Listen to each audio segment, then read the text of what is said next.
মরুভূমি ও পাহাড়ের মাঝেও আল্লাহর অশেষ রহমত গাছপালাদি ও ফলফলাদি। আজকে আমরা যাচ্ছি আমার এক বড় ভাইয়ের কাছে। এখানে আমরা গিয়ে কিছু সাজনা এবং সাজনা পাতা আনবো।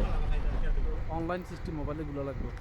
চলে আসলাম এবং দেখেন অনেক বড় বড়, অসাধারণ, মাশাআল্লাহ অনেক ধরেছে। এবং বীজ অলরেডি কোনটি ভিতরে ডি এটা কি বীজ? কিছুদিন আগেও এই গাছটা একবার মরা মরা ভাব ছিল,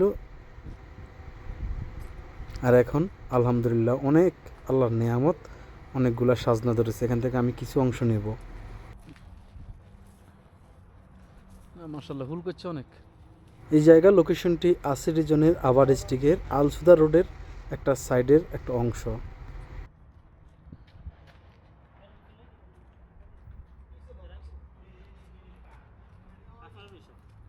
আনলেন আনলেন না ভাই? রবিল্লা হ্যাঁ রে হে হে দিদি কইব সা হাতা করে দিছে ফুকিনা নাই অনাং করে দেয় না। নানা বিনা গান বুঝোস না, নানা বিনা গানের দরকার কি থাক।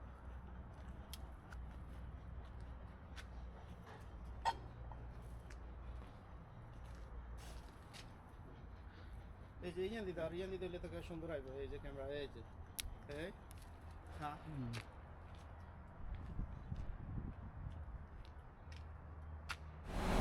এবার আমরা চলে যাচ্ছি এখান থেকে আবার সেন্টার পয়েন্টে। ওখানে গিয়ে আমরা কিছু বাজার করব। আর দেখতে পাচ্ছেন কোনো সমান জায়গা নেই, একবারে উপরের দিকে আমরা আছি। এবং এই জায়গাটা হচ্ছে সুদা রোডের মধ্যে।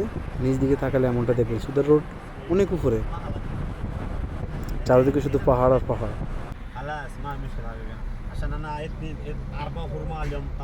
আবার ডিস্ট্রিক্টের মধ্যে এখনও কিন্তু অনেকগুলো পুরনো বাড়ি আছে, যেটা এই দেশের সরকার এখনও ঐতিহ্য হিসেবে ধরে রাখছে।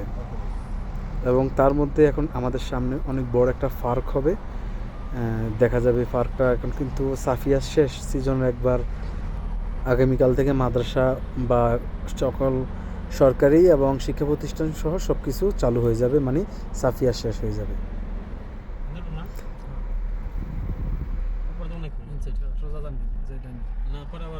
না না সমস্যা নেই, জানুন।